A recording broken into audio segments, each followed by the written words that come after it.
যেখানে আমার আপনার নবীর বিরুদ্ধে কোন রাজনৈতিক কটাক্ষ করে এদের বিরুদ্ধে সর্বপ্রথম জিহাদের ডাক দিয়ে পরিশুদ্ধ সন্তানরা। بسم سبحانه وتعالى حامدا ومصليا ومسلما أما بعد أعوذ بالله من الشيطان الرجيم بسم الله الرحمن الرحيم الرحمن علم القرآن خلق الإنسان وقال النبي صلى الله عليه وسلم ألا كلكم راعين وكلكم مسؤول عن رعيته أو كما قال النبي عليه الصلاة والسلام বাংলার আধ্যাত্মিক রাজধানী হযরত শাহজালাল শাহপরান রাহমাতুল্লাহি আলাইহি সিলেটের প্রাণকেন্দ্র ঐতিহ্যবাহী জামে দারুল ফালাহ মাদ্রাসা আল বারাকাত সংসদ কর্তৃক আয়োজিত আজকের এই বার্ষিক অনুষ্ঠানে উপস্থিত মণ্ডপের সভাপতি বিজ্ঞবিষয়ক মণ্ডলী, উপস্থিত আগামী জাতীয় কর্ণধার প্রচারক ভাইয়েরা, বক্তব্যের প্রারম্ভে আমার পক্ষ থেকে গ্রহণ করুন শান্তি পয়গাম। আসসালামু আলাইকুম ওয়া রাহমাতুল্লাহি ওয়া বারাকাতুহু। নিশ্চয়ই আপনারা অবগত আছেন, আজ বাংলাদেশ জুড়ে তিনটি ধারা শিক্ষা ব্যবস্থা চালু রয়েছে। এক, কওমি মাদ্রাসা; দুই, আলিয়া মাদ্রাসা; তিন, স্কুল, ইউনিভার্সিটি, ভার্সিটি ইত্যাদি। তো আমি আপনাদের সম্মুখে আদর্শ সমাজ গঠনে কওমি মাদ্রাসার অবদান এই সম্পর্কে কিঞ্চিত আলোকপাত করার চেষ্টা করবো ইনশাআল্লাহ।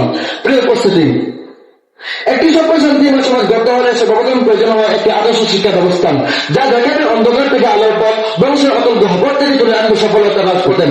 সেই আদর্শ শিক্ষা দেওয়ার লক্ষ্যে নবম ইসারায় 1863 সালে হাজী ইমদাদুল্লাহ মুহাজির মক্কি রহমাতুল্লাহ পৃষ্ঠপোষকতায় কাসিম নানতুবি রহমাতুল্লাহ নেতৃত্বে মোল্লা মাহমুদকে শিক্ষক ও মাহমুদ হাসান দেওবন্দিকে ছাত্র ঘোষণা করে প্রতিষ্ঠা করেন এই দারুল উলুম দেওবন্দ। আনন্দের ব্যাপার হলো সে দারুল উলুম দেওবন্দের অনুকরণে আজ হাজারো কওমি মাদ্রাসা নববী আদর্শ বাস্তবায়নে কাজ করে চলছেন। সমাজের সাথী বন্ধুগণ, সমাজ সংস্করণ ও সমাজের চাহিদা পূরণে এই কওমি মাদ্রাসার অবদানের কথা দিবালোকের নিয়ে স্পষ্ট। একজন শিশুকে আদর্শ শিশু হিসেবে গড়ে তোলার জন্য প্রস্তুত রেখেছে লক্ষাধিক মক্তব, যেখানে প্রথম শিক্ষা দেওয়া হয় না হাকিম হাকিম টিম আর পারে দুটো টিম, প্রথম শিক্ষা দেওয়া হয় লা ইলাহা ইল্লাল্লাহ মুহাম্মাদুর রাসূলুল্লাহ। বয়স্কদের সঠিক শিক্ষা দেওয়ার জন্য প্রস্তুত রেখেছে বয়স্ক কোরআন শিক্ষা এবং যুব সমাজকে কোরআন, হাদিস, হালাল হারাম ইত্যাদি শিক্ষা দিয়ে বর্তমান যুবকদের জন্য আদর্শ যুবক এবং পরবর্তী প্রজন্মের জন্য আদর্শ কর্মদান হিসেবে গড়ে তুলেছে কওমি মাদ্রাসা। এমন ভাবে বর্তমান প্রজন্মের মহিলাদেরকে হযরত আয়েশা সিদ্দিকা রাদিয়াল্লাহু আনহা এর আদর্শিত করে গড়ে তোলার জন্য অবদান রেখেছে কওমি মাদ্রাসা। অধিক গরিব অসহায় মিসকিনদেরকে সমাজের আলোকিত মানুষ হিসেবে গড়ে তোলার জন্য অবদান রেখেছে কওমি মাদ্রাসা। এর দৃষ্টান্ত অন্য কোন শিক্ষা ব্যবস্থা দেখাতে পারবে না। সংগ্রামী সাথী বন্ধুগণ, মানবতার এমন একটা সেক্টর নেই যেখানে অবিস্মরণীয় অবদান রাখেন কওমি মাদ্রাসা। আকাইদ, আমল, আখলাক, নীতি, নৈতিকতা, বাতিলের বিরুদ্ধে সংগ্রাম, সাহিত্য, সাংবাদিকতা, বক্তৃতার ময়দান, লেখনী সহ মানবতার এমন একটা সেক্টর নেই যেখানে উজ্জ্বল অবদান রাখেন কওমি মাদ্রাসা।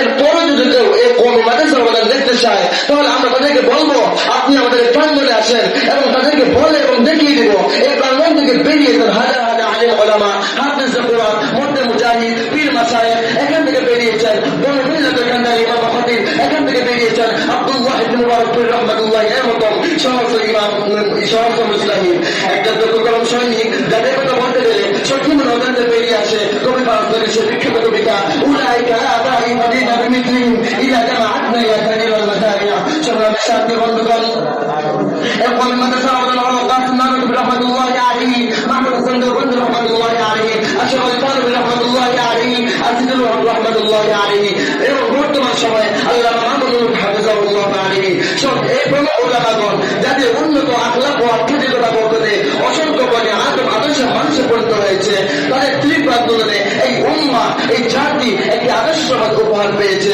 সংগ্রামী সাথী বন্ধুগণ, এই কওমি মাদ্রাসার অবদান যেখানে আমরা সমাজকে স্বীকার করে দিব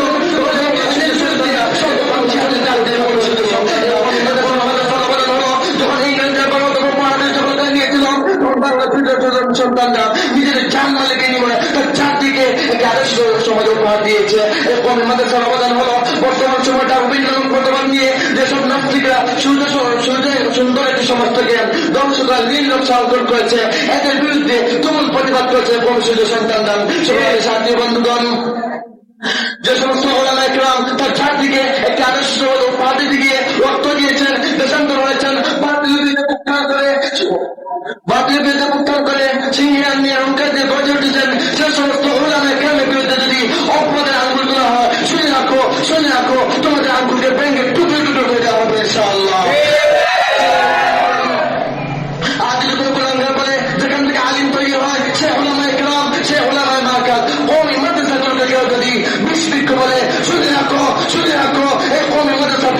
নয়, এগুলো হাদিস রহমাতুল্লাহ পরবিজ্ঞ শান্তির ছায়া।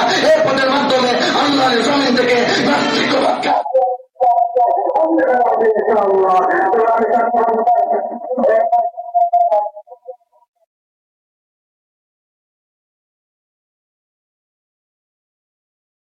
বিরুদ্ধে কোন বাতিল ষড়যন্ত্র করে রুখে যেতে পারবে না, রুখে যেতে পারবে না, রুখে যেতে পারবে না। উঠ থেকে বম সেনা হামলে আগে জেঙ্গিরে বন্ধ করে তৈরি না খাচ্ছে হাত কেন্দ্রে